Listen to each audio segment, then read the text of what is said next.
Bom dia, meus irmãos, graça e paz. Vamos iniciar esta manhã, junto com os irmãos da PIB Valença, esse último momento da nossa conferência, que está ocorrendo desde ontem, às 10 da manhã. E hoje continuaremos ouvindo o pastor Bletz, queria chamar aqui ele já. O pastor Davi está aqui conosco desde quinta-feira, já comeu acarajé, já pegou chuva, já falou um bocado e vai hoje mais uma vez nos abençoar. Queria chamar ele nesse momento, orar pela vida dele. Queria chamar aqui o pastor Ícaro para orar pela vida do pastor Davi. E em seguida iremos ouvir essa escola bíblica que hoje será em classe única. Amém. Oremos. Senhor Deus, Pai de infinita bondade, queremos te agradecer, Senhor, por tudo que já desfrutamos desde ontem aqui, Pai, pelo teu servo Davi. Muito obrigado pelo dia, pela chuva que cai, Senhor, por mais um domingo que o Senhor nos permite nos reunir em teu nome, Senhor. Que o Senhor possa usar o teu servo nesta manhã para falar aos nossos corações, que possamos sair daqui cheios de aprendizado, conhecimento do teu Espírito Santo. Muito obrigado, Senhor. Mais uma vez eu te agradeço por essa oportunidade de aprendermos, de buscarmos o crescimento espiritual, Senhor, para que possamos aplicar em nossas igrejas. Muito obrigado, Senhor, por esse privilégio, em nome de Jesus. Amém. Amém, amém. Ótimo. Então, bom dia, meus irmãos. É muito privilégio estar com vocês mais uma vez, encerrando essa conferência hoje. Quando eu vi a chuva caindo, eu pensei que os batistas baianos são bem parecidos com os batistas sulistas dos Estados Unidos. Se é um domingo frio, está nevando, batista não vai, não. Aqui, a chuva seria equivalente à neve e tudo isso. Então, mas é muito bom estar com vocês aqui. E se Deus permitir, amanhã, pastor Victor vai me levar para Jaguaquara. Jaguaquara? Estou ensaiando em pronunciar esse nome, é o nome que me mata. Então, vamos estar no colégio amanhã, vai ser uma bênção. Bem, vocês podem ver ali, por gentileza, pode colocar ali os slides. Essa lição hoje será dedicada às ordenanças da igreja. Isso é o que meu chefe, pastor Victor, ele me deu como a tarefa, abordar as ordenanças. E claro, eu vou explicar as duas ordenanças a partir de uma perspectiva protestante e batista. A maioria de meus destaques vai reforçar o conteúdo contido na igreja regenerada. Mesmo assim, a sua leitura dos dois capítulos vai lhe oferecer mais detalhes sobre esses dois símbolos, dois sinais, podemos dizer sinais ou ritos bem importantes na vida da igreja. E, sem dúvida, nossa reflexão de quantos minutos? 50 minutos? Uma hora? Não vai concluir, não vai conseguir entrar em cada pormenor com respeito às duas ordenanças. Para dar você uma ideia de quanto esse assunto é rico, no Seminário Teológico Rio do Sul, eu sou professor de eclesiologia. E eu dedico 3 horas para contemplar tanto o batismo quanto a ceia do Senhor com meus alunos. Então, uma noite inteira contemplando somente o batismo e outra noite contemplando a ceia do Senhor. Mesmo assim, as ordenanças são mencionadas em quase todas as aulas. É bem interessante quando nós pensamos sobre isso. Mas vamos fazer uma leitura bíblica. Eu peço que os irmãos estejam abrindo a Bíblia que cada um trouxe para Atos capítulo 2. Atos 2, obrigado. A partir de versículo 41. Então, o Lucas, ele recorda o momento que a primeira igreja não a primeira igreja batista, desculpa, podemos dizer, a primeira igreja visível foi estabelecida na terra, resultante da vinda do Espírito Santo e da pregação do Evangelho. E aqui, o Lucas, seu conteúdo é muito denso e quando ele relata vários eventos, várias pessoas ao longo de seu relato que abrange 30 anos. Então aqui nós temos eu vou ler somente um recorte aqui. A partir do versículo 41, nós estamos, vamos começar com 40. O apóstolo Pedro estava finalizando essa pregação dele aos seus conterrâneos judeus. Ele diz que, com muitas outras palavras, deu testemunho e exortava-os, dizendo, as palavras de Pedro, salvam-se desta geração perversa. Então, ele já comprovou que o Messias chegou. E esse Messias é Jesus Cristo. Cumpriu todas as Escrituras, morreu na cruz, ressuscitou, está reinando, está vivo, ele vai retornar. Então, 41, Lucas diz que, então, os que aceitaram a palavra de Pedro, essa mensagem, o evangelho pregado, foram batizados, havendo um acréscimo naquele dia de quase 3.000 pessoas. E 42, você vai começar a perceber o que ocorreu a partir desse momento, nessa igreja estabelecida. E eles perseveraram na doutrina dos apóstolos e na comunhão, no partir do pão e nas orações.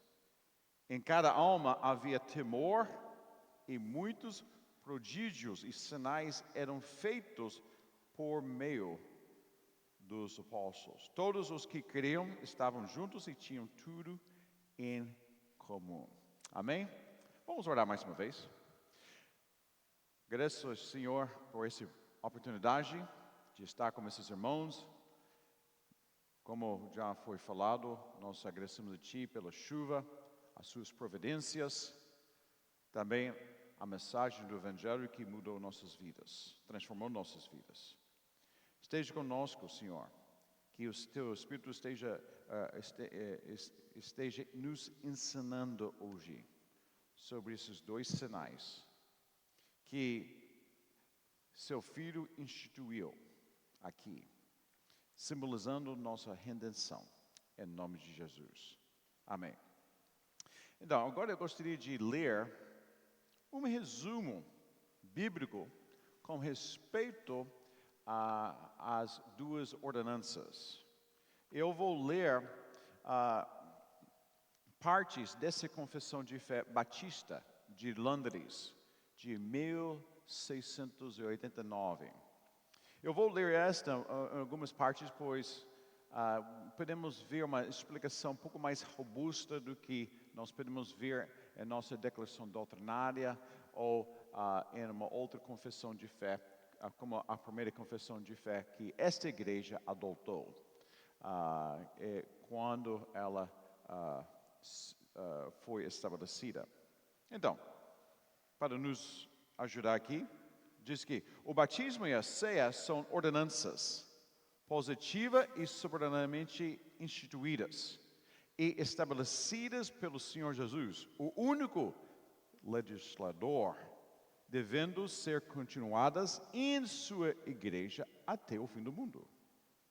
Essas santas estipulações devem ser administradas apenas por aqueles que são qualificados e chamados para isso, de acordo com o comissionamento de Cristo. Então, vamos começar com agora o batismo. Depois nós vamos contemplar sobre a ceia do Senhor. Então, pode passar o slide ali. Quais são suas perguntas sobre o batismo? Quero ouvir? Quais são suas perguntas?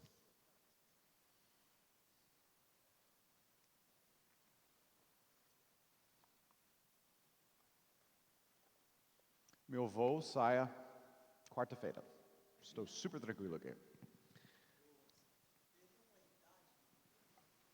Okay? Uma idade ideal? Teria uma idade específica, no caso dos batistas? Okay. E outra pergunta. Somente, Eu não estou falando que eu vou responder, eu só quero saber quais são suas dúvidas. somente o pastor pode batizar? Ok? Ok?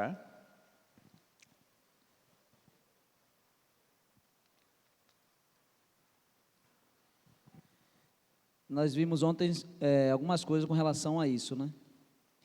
E nós temos uma irmã muito amada aqui na igreja, que trabalha no ministério e tem dado muito fruto no nosso ministério, em um dos ministérios aqui da igreja.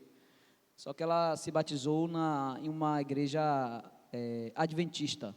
Ok. Ela precisa novamente ser batizada? Ok? Então, estamos falando sobre muito boa pergunta também. Excelente pergunta. A gente vê em grandes igrejas onde há batismo de numerosas pessoas no mesmo dia. Tipo aqui, Pedro, que foi 3.000 no mesmo dia. E eu observei que tem uma prática que está acontecendo, que é de pegarem as pessoas, botarem em frente a um balde, e aí o ministrante lá faz aquele processo e, de repente, todos botam a cabeça dentro do balde e se levantam e são declarados batizados. O que é que você acha disso? Inovações humanas. Realmente a criatividade humana não tem fim. Mais uma. Ali. Mais uma pergunta. Interessante. Bom dia, pastor. Bom dia. O batismo nas igrejas pentecostais. Ok? Por exemplo, nós só aceitamos cristãos na nossa igreja por carta de transferência, quando a igreja é da mesma fé, da mesma ordem, por aclamação ou por batismo, mas no caso de pessoas que se batizam em igrejas pentecostais, que é por imersão, Sim. e eles vêm para a igreja batista, normalmente nós doutrinamos esse povo novamente, mas e se eles não aceitarem se batizar porque acham que já foram batizados, inclusive por imersão? Ok, eu não entendo. Obrigado, meu irmão. É muito boa pergunta. Então, interessante, nenhum de vocês, por meio de suas perguntas, estejam revelando o significado. Suas dúvidas não tinham a ver com o significado do batismo, apenas a prática do batismo. Mas é muito importante entender isso. Os significados do batismo devem determinar as práticas. Mas o que acontece ao longo de tempo, as práticas redefinem os significados. É impossível separar as duas. Então, nós queremos entender os significados bíblicos desse sinal para que nós possamos aplicar de forma apropriada, conforme a palavra de Deus. E também com o discernimento do Espírito Santo. Como o discernimento é? Como o discernimento do Espírito Santo. Então, vocês podem perceber, nós precisamos discernir, mas nosso discernimento deve começar a partir de entender seu significado. Bem, agora eu gostaria de resumir os propósitos bíblicos do batismo. E eu vou ler um recorte de um livro intitulado Batismo, por Bobby Jameson. É um livro publicado pela editora Fiel. Ele diz que o batismo é como você, leitor, se identifica publicamente com Jesus e com seu povo, com o povo redimido, baseado em Atos 2, versículos 38 a 41. É como você visivelmente simboliza que está unido a Cristo em sua morte, sepultamento e ressurreição. Romanos 6, versículos 1 a 4. É como você se identifica diante da igreja e do mundo como alguém que pertence ao Deus Trino. Mateus 28, versículo 19. É como você também abraça publicamente a Jesus como seu Salvador e se submete a Ele como o Senhor. 1 Pedro 3, versículo 21. E também eu gostaria de ler mais uma vez um recorte desse livro que acrescenta algumas convicções sobre o batismo à luz das Escrituras. Então, isso tem a ver com a nossa tradição batista. Como os batistas, à luz das Escrituras, estão interpretando o batismo. Então, somente algumas partes aqui. O batismo é uma ordenança do Novo Testamento estabelecida por Jesus Cristo com a finalidade de que seja um sinal visível de que a pessoa batizada está em comunhão com Ele, com Cristo, em sua morte e ressurreição. De que foi enxertada nele e de que os pecados dela foram remidos e de que ela se entregou a Deus por meio de Jesus Cristo para viver e andar em novidade de vida. Aqueles que verdadeiramente professam arrependimento diante de Deus, assim como fé em nosso Senhor Jesus Cristo e obediência a Ele, são os objetos adequados dessa ordenança. O elemento incerto a ser utilizado nessa ordenança é a água, na qual a pessoa deve ser batizada em nome do Pai, do Filho e do Espírito Santo.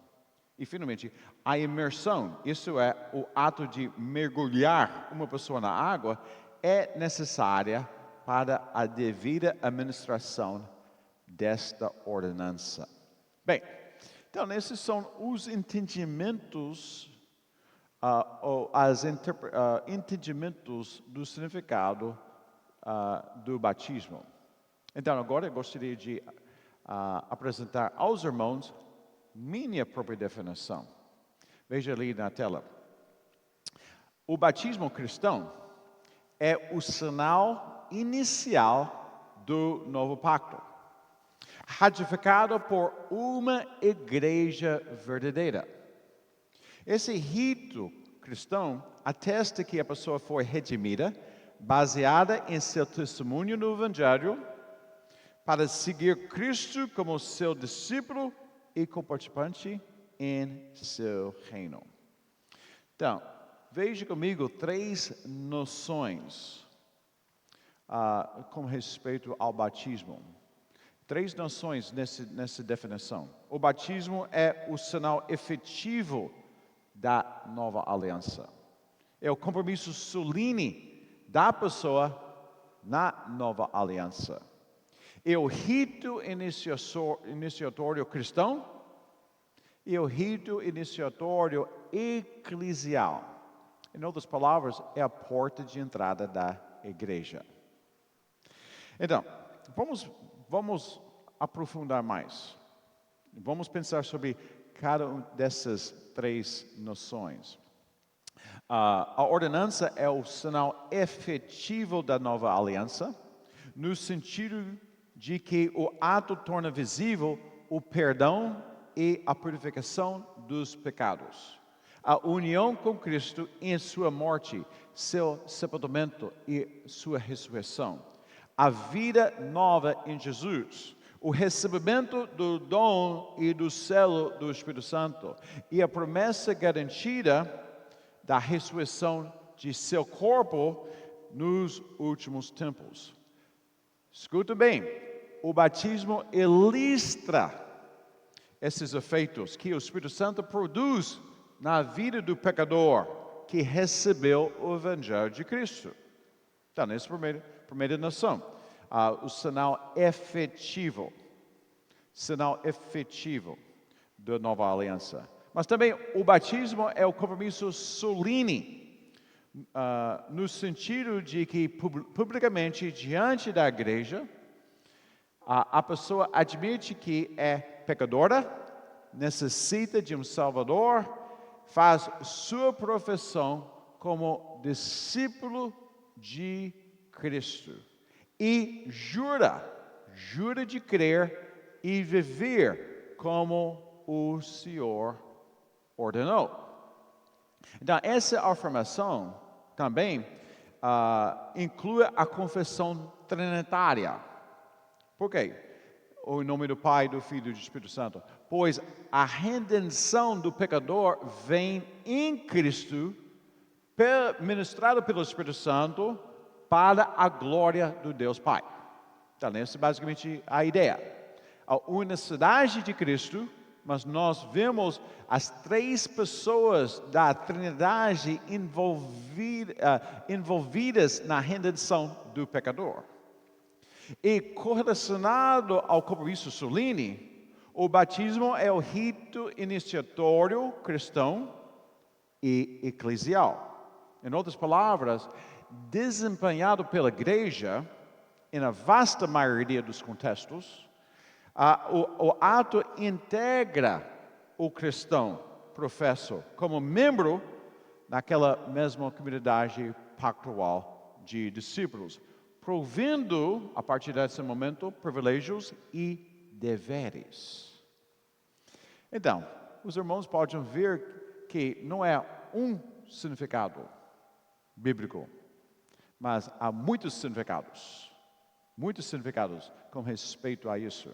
E é bem interessante, pois não importa de sua posição socioeconômica, todos passam pelo mesmo rito, pois diante de Deus,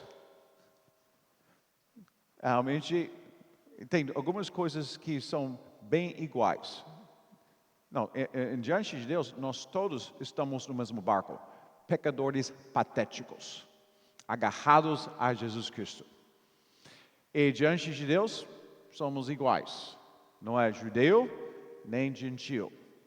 Não é rico, não é pobre, nesse sentido. Bem, veja ali, no próximo slide, por gentileza, vocês podem ver os critérios para um candidato batismal apropriado, os quais protegem o que nós chamamos o ideal da membresia regenerada. No meu livro, A Igreja Regenerada, eu explico essas coisas aqui, esses critérios. Nosso horário não vai permitir que eu esteja explicando isso como eu deveria fazer. Mas vocês podem ver ali. Esses são os critérios. E esses critérios eu expliquei de uma outra forma, um pouco mais abrangente, ontem, quando nós pensamos sobre quem unir-se à igreja. Mas você pode ver esses critérios com respeito a um candidato batismal. Primeira coisa, o cara entendeu o Evangelho. Se não compreendeu o Evangelho, nós já temos um problema. Ele também está entendendo as implicações de ser discípulo de Jesus. Então, a conversão cristã começa com conhecimento dos fatos, mas a conversão é muito mais do que o conhecimento dos fatos e a concordância dos fatos. Pois nós sabemos que o Espírito Santo precisa fazer aquela transformação com os fatos no coração do pecador. Pois o novo nascimento é uma transformação de dentro para fora, não de fora para dentro. E segundo critério, a ética cristã da pessoa aqui deve corresponder à sua profissão de fé como discípulo de Cristo e não o contrário. Ou seja, nós entendemos que é prudente que nós podemos perceber alguns frutos iniciais, evidências que Jesus mudou o coração da pessoa. Por quê? Não adianta batizar um cristão professo um dia e no próximo dia tem que começar o processo de disciplina corretiva. Então, nós queremos ver alguma... Então, profissão de fé plausível e o modo de vida que os irmãos podem discernir que Jesus mudou o viver dela. E terceiro critério, a sua promessa de ser, crer e fazer tudo de acordo com a palavra de Deus, conforme expressado na confissão de fé de sua igreja e o pacto de sua membresia, o pacto de igreja. Então, eu falei sobre isso ontem, para os que estão presentes, que não estavam ontem. A confissão de fé de sua igreja, basicamente está resumindo as crenças, convicções bíblicas dessa igreja, que vocês, como membros, estão afirmando, defendendo, ensinando, e também estão com o plano e a intenção de passar para a próxima geração de crentes, membros dessa igreja. E o pacto de igreja simboliza como vocês vão viver o evangelho juntos. Essa igreja não é o culto. Se você pensa que a primeira igreja batista de Valença, ou sua igreja, é seu culto, então você tem uma visão muito pobre com respeito à sua igreja.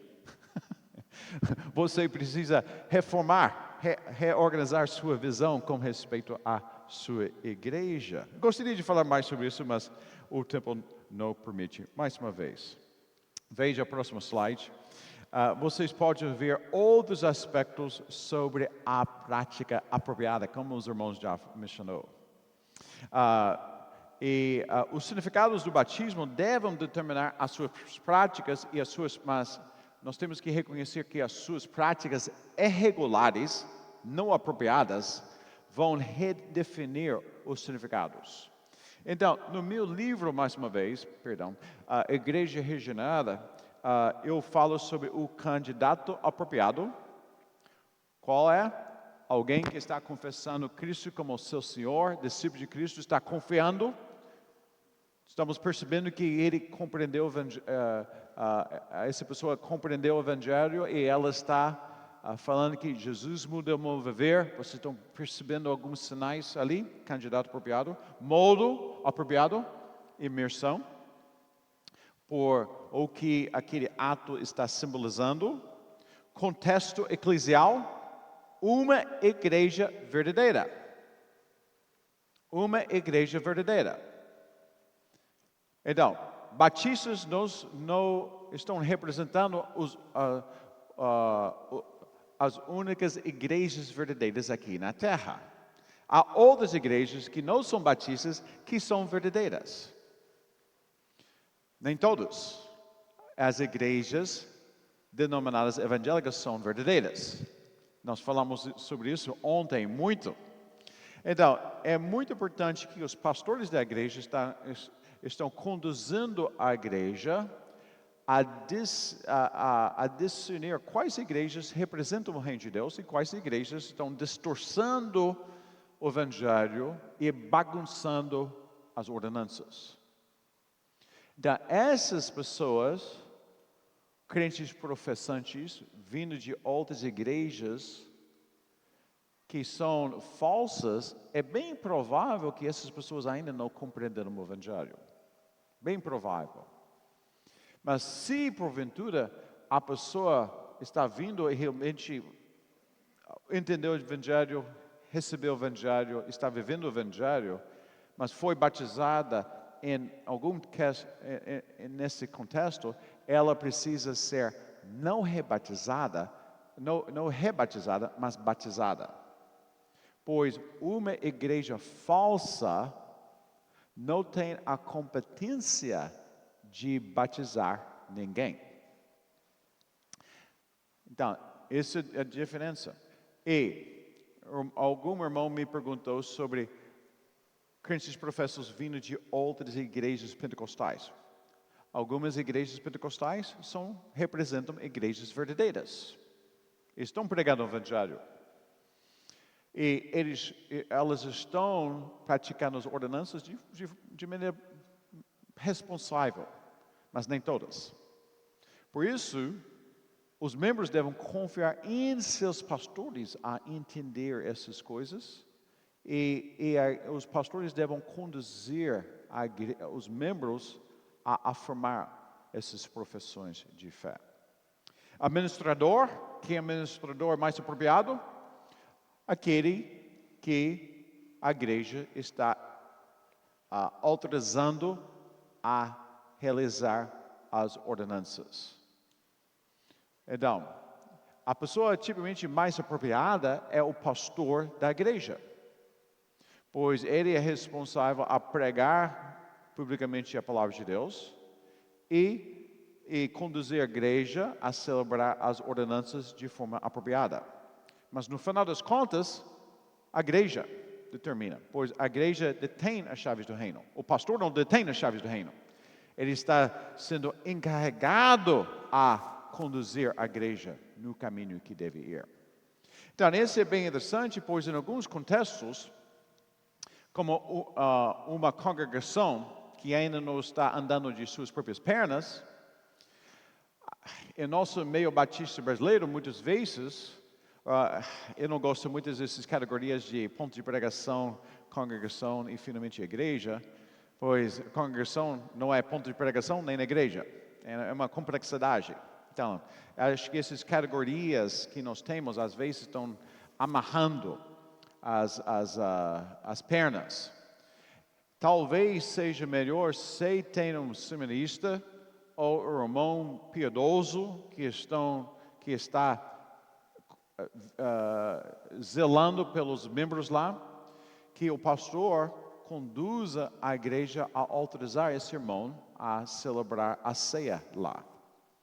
E tudo isso. Por quê? Porque nós somos batistas, nós não somos católicos. Então, nós não cremos em ordens sacerdotais, vitalícios. Pelo menos na teoria, nós não cremos. Bem, agora, só uma coisa para pensar. E agora eu sei que vocês vão discutir durante o almoço. Fórmula.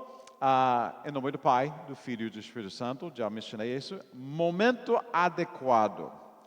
Meus irmãos, nessa parte ali, tem muito a ver com o discernimento.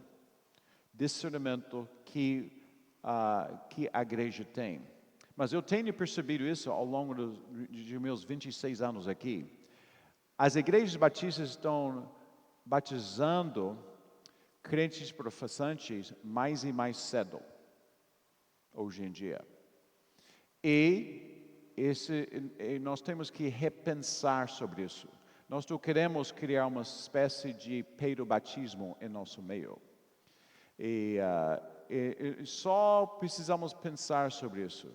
Vamos ter certeza que o candidato tenha amadurecido em sua fé e na vida antes de batizá-lo. E nesse sentido. E porque vamos ter certeza que cresça e a fé daquele rapaz ou aquela moça é a fé dela e não é a fé dos pais. E os pais escutam o que eu vou falar. Os avós escutam o que eu vou falar. Não coloca tanta pressão sobre seus filhos, seus netos a se batizar. Quando você faz isso, você está revelando que você pensa que isso vai salvar seu filho, na prática. E você, então, o que vai ocorrer, isso pode fomentar uma profissão de fé falsa, criando problemas para esse jovem mais em frente, se o Espírito Santo revelar o Evangelho a ele. Então, irregularidades a evitar. Passa o slide. Meus amados, como eu já mencionei, a criatividade humana não tem fim. E nós temos que ter cuidado com isso. Há certas práticas batismais que violam o significado da ordenança e contrariam a direção da pureza de sua igreja. Então, há tantos, eu nem sei como fazer agora, porque eu preciso prosseguir. Somente mencionar um que ocorreu no meio de uma igreja denominada Batista, lá na cidade do Rio, durante a pandemia. Batismo virtual. Misericórdia. Vamos para a ceia do Senhor agora. Pode passar o slide aqui. E, mais uma vez, vou aproveitar para só nos preparar para esse momento. Eu vou ler somente duas partes dessa confissão de fé batista com respeito à ceia. A ceia do Senhor Jesus foi instituída por Ele, na mesma noite em que foi traído, e até o fim do mundo deve ser observada em suas igrejas, com vista a alguns propósitos, a rememoração e demonstração perpétuas do sacrifício que Ele realizou ao morrer. A confirmação da fé que os crentes têm em todos os benefícios desse sacrifício de seu Salvador.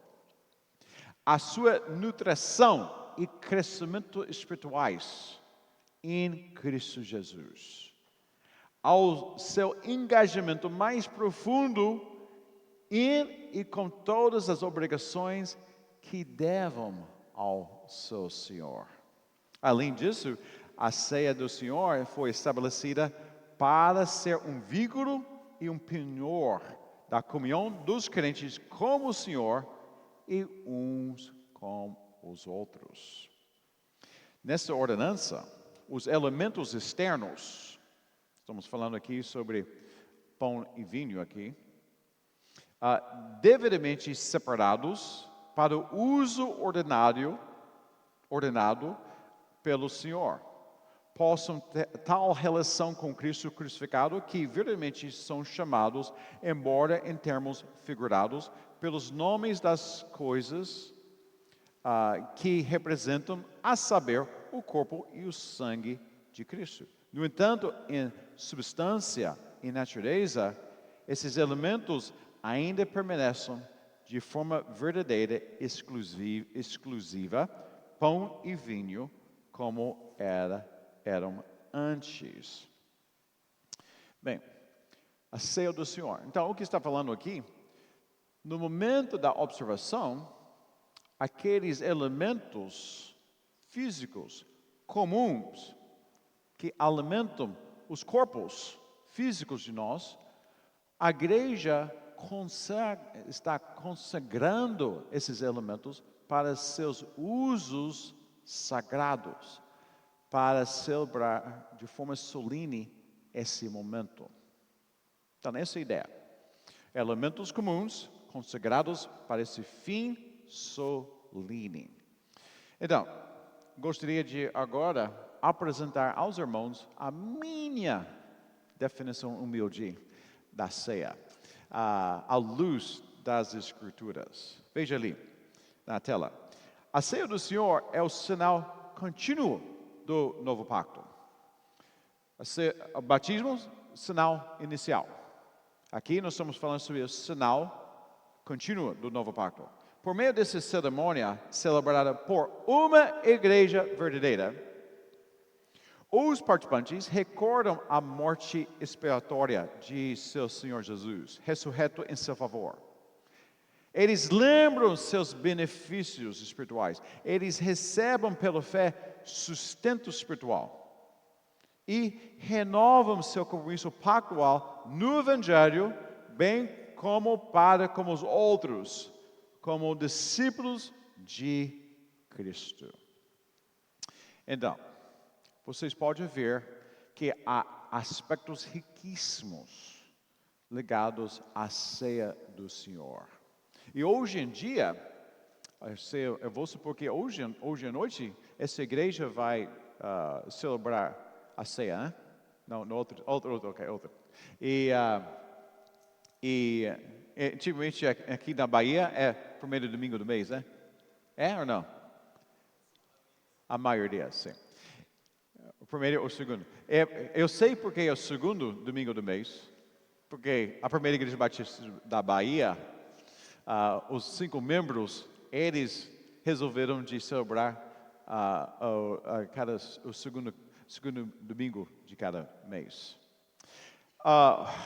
Deixe-me ver o que eu posso falar. É tanta coisa para falar aqui.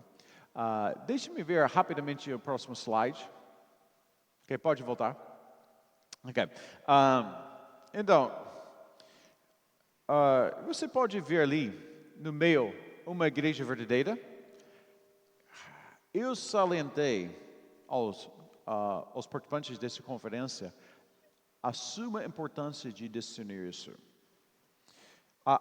Uma igreja falsa que distorce o evangelho, ainda que se declare evangélica, não tem moral para celebrar ceia.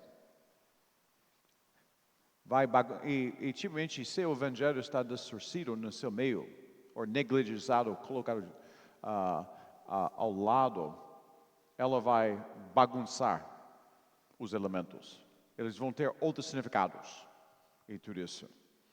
E outra coisa que eu destacar para os irmãos é que esse é um momento de renovar seu compromisso pactual para com os membros, mediante a Cristo. Então, essa é uma dimensão horizontal que nós não contemplamos. Lamento dizer, em nossas igrejas batistas hoje, nós celebramos a ceia de forma individualista. Tem a dimensão individual, mas é uma celebração comunitária, celebração pactual. Não é uma coisa muito contemplada em nosso meio mais. Próximo slide. Como Cristo está presente na celebração da ceia, há 4 visões principais.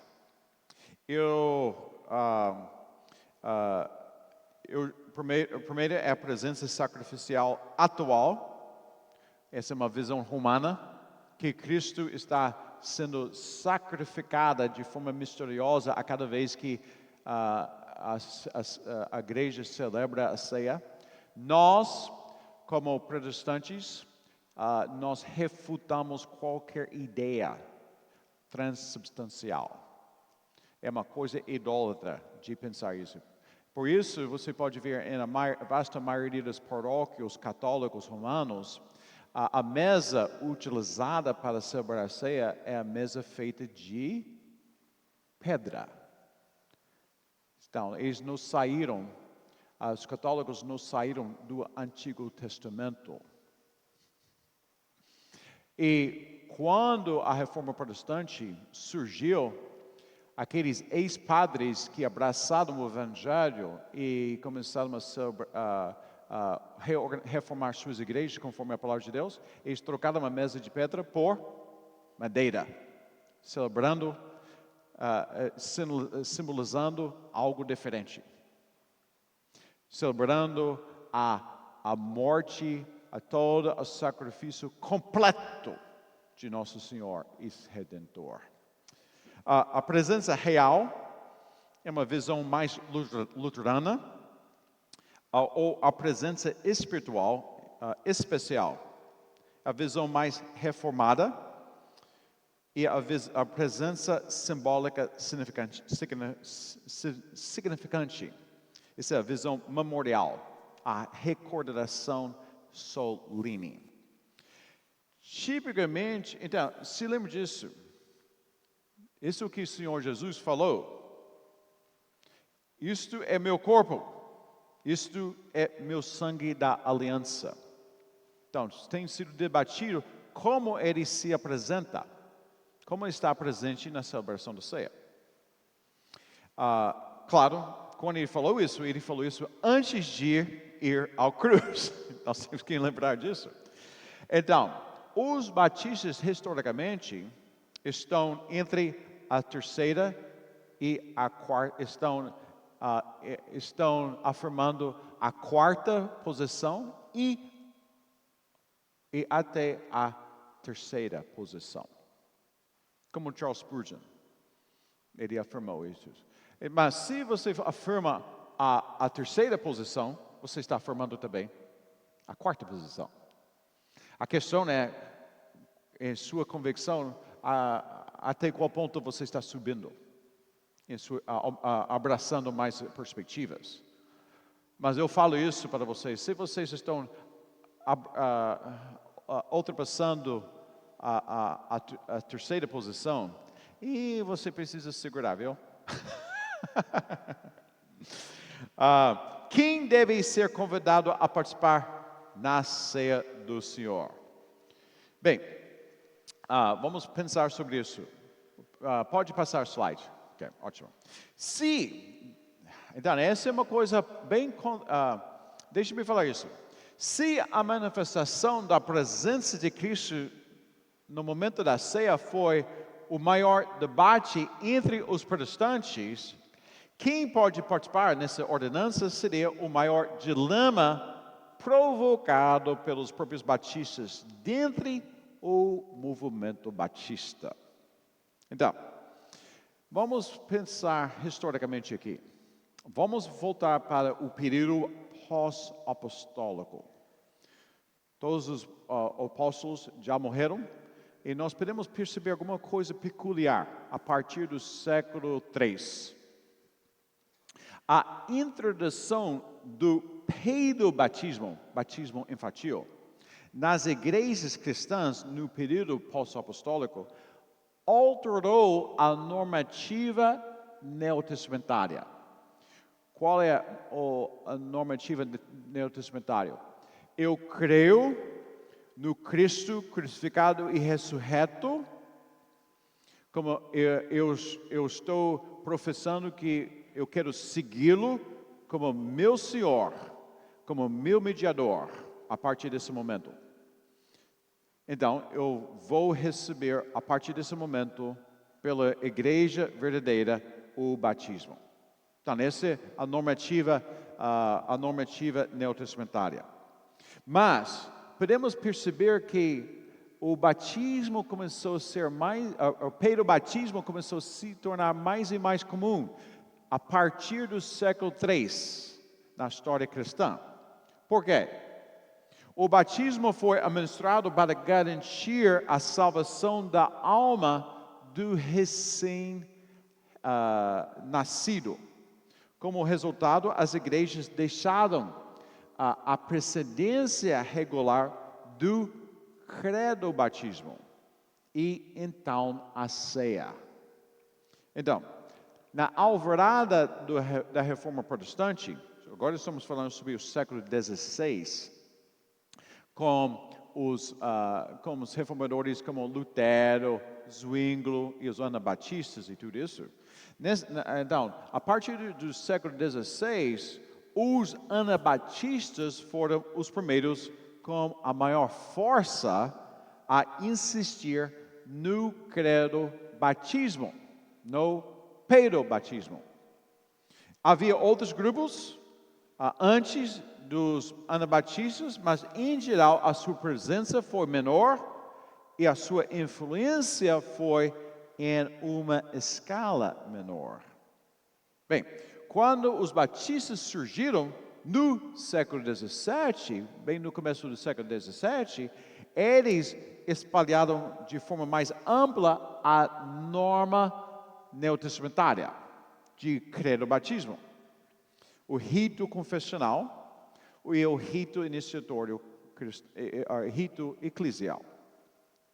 E logo depois, os batistas incluíram a imersão do crente como sendo a forma mais apropriada de realizar o credo batismo. Bem, eu sei que eu estou entrando em alguns pormenores aqui, mas isso é o que nós precisamos entender para responder essa: quem deve ser convidado a celebrar a ceia? Nós devemos entender a necessidade coerente da ordem, não por uma tradição histórica ou lealdade denominacional, mas para preservar os significados bíblicos dos dois sinais da nova aliança e seus efeitos pretendidos. Então, mesmo assim, nós reconhecemos que há um segmento do mundo protestante composto de igrejas verdadeiras, como os irmãos presbiterianos, que tem uma posição diferente do princípio credo-batista, reconhecendo a validade do pedobatismo em seus moldes protestantes. Então, qual é a minha opinião sobre isso? É totalmente irregular. Totalmente irregular nesse sentido. Então, creio que esse artigo da Confissão de Fé de New Hampshire expressa o que é considerada, no mínimo, a normativa batista histórica. Veja ali na tela. Eu estou querendo apresentar esses irmãos, pois eu conheço muito bem a história dessa igreja. E esse artigo ali, realmente foi afirmado pelos primeiros membros dessa igreja. E foi afirmado ao longo de 90 anos, essa articulação aqui. Então, deixe-me ler. Vamos começar com o batismo ali.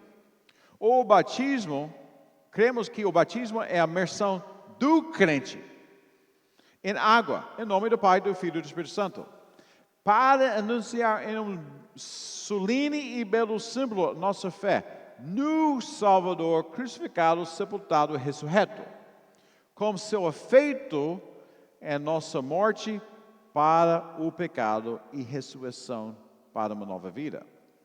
E veja ali, essa ordenança é pré-requisito para os privilégios de uma relação eclesiástica e para a ceia do Senhor, na qual os membros da igreja, pelo uso sagrado de pão e vinho, devem comemorar juntos a morte amorosa de Cristo, mas apenas depois de proceder a um autoexame solene.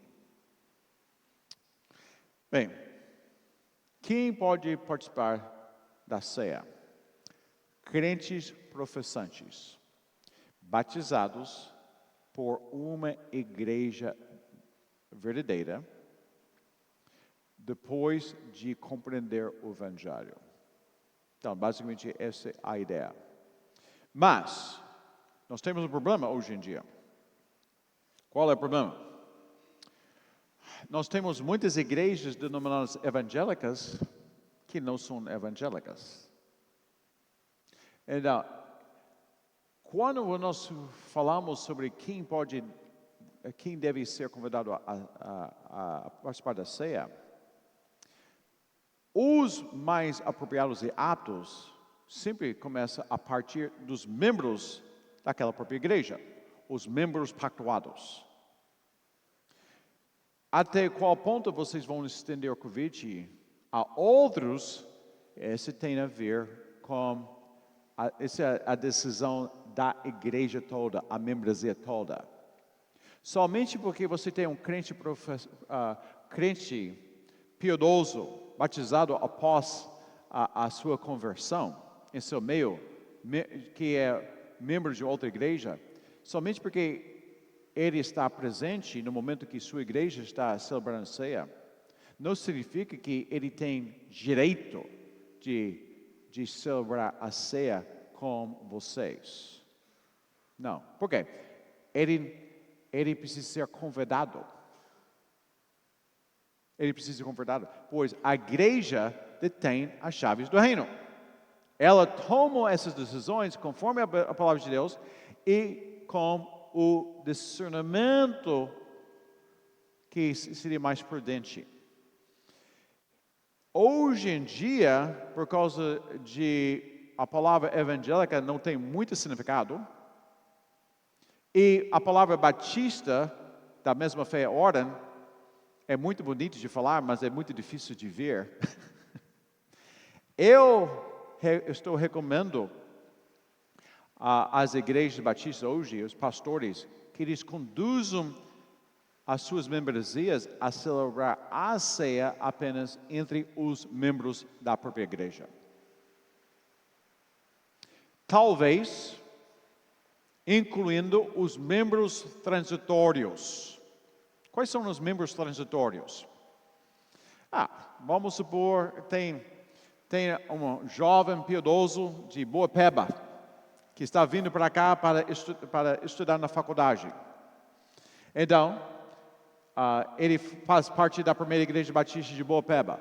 Pastor Marcos conversa com seu pastor, e seu pastor apresenta esse jovem à igreja e fala aqui, olha, nós vamos cuidar desse irmão ao longo de 4 anos, mas a cada momento de férias, cada período de férias, ele vai voltar para casa para comer a feijão da mãe. Então vamos recebê-lo como membro transitório, sabendo que isso vai ocorrer por 4 anos. Ali nós estamos agora dando um gesto de catolicidade batista. É uma coisa cordial e tudo isso. E eu sei o que está na sua mente, mas isso vai constranger os visitantes em nosso meio. Constrangimento diante de um Deus que nós devemos temar e obedecer, ok? E obedecer é mais importante. Então, é uma forma de falar, mas minha recomendação é que a igreja está celebrando a ceia entre os membros em outro horário. E não necessariamente quando tem muitos visitantes, ou até entre outro dia horário, ou em um culto que tem menos visitantes, como por exemplo domingo pela manhã, nesse sentido. Então vocês podem proteger a integridade da celebração da ceia. Agora, eu sei que vocês têm muita coisa para conversar durante o almoço. Veja ali o próximo slide. Tem outro slide? Outro slide? Passa.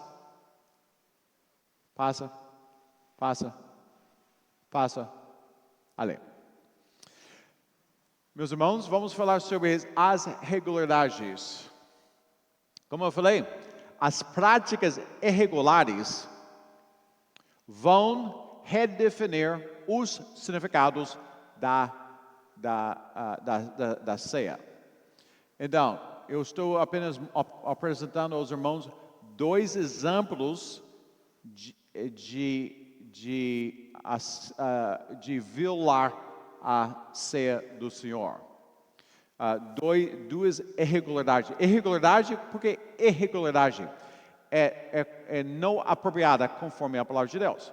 Quais são os 2 exemplos? Primeiro, celebrando a ceia em seus moldes virtuais. Por quê? Muito fácil.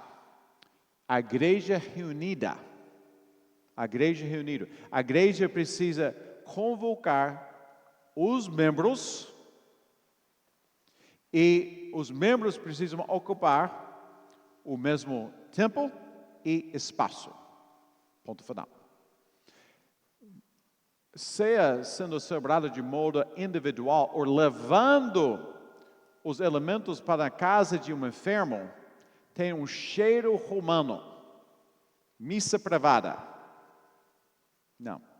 Aquele irmão piedoso enfermo, o que ele precisa é orações dos irmãos, visitas e talvez um diácono ou diaconisa piedosa que passa lá e traga ele, em vez de quando para celebrar a ceia com a sua igreja. E outra ali é algumas irmãs sinceras celebrando a ceia com as crianças durante o culto infantil. Qual é a minha resposta? Elas são sinceras, mas sinceramente erradas. Ok? Pode passar o slide ali. Acho que não tem mais. Então, obrigado por sua atenção. Eu estou vendo que o horário já passou, mas muito obrigado. E vamos, quando sua igreja estiver preparando para celebrar a ceia, leva a esse momento, esse entendimento sobre esse momento solene. A ceia do Senhor tem essa dimensão individual, você e Deus por meio de Cristo, mas tem essa dimensão horizontal. Você está celebrando a ceia, considerando o seu irmão, renovando o seu compromisso no Senhor e em seu próximo, em especial o irmão da sua igreja. Deus abençoe, meus amados. Pastor Victor. Outro pastor aqui. Bom dia, meus irmãos, graça e paz. Vamos orar agradecendo a Deus tudo que a gente ouviu nessa manhã, que a gente possa absorver e aplicar nas nossas vidas. Lembrar os irmãos que a gente vai ter um intervalozinho de 15 minutos e aí a gente retorna com o culto.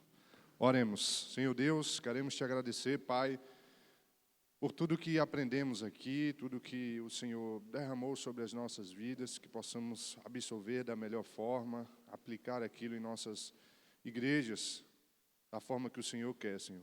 Possamos a cada dia sermos lapidados segundo a Tua vontade, para que possamos ser mais discípulos Teus, Senhor, mais servos, pessoas tementes ao nosso Senhor. Muito obrigado por essa manhã, Senhor, reunidos aqui em Teu nome. Continua falando aos nossos corações, abençoa a vida, Senhor, do Teu servo Davi. Que o Senhor continue iluminando e abençoando sua mente, sua instrumentalidade, Pai. Muito obrigado pela Tua presença em nossas vidas. Em nome de Jesus, amém.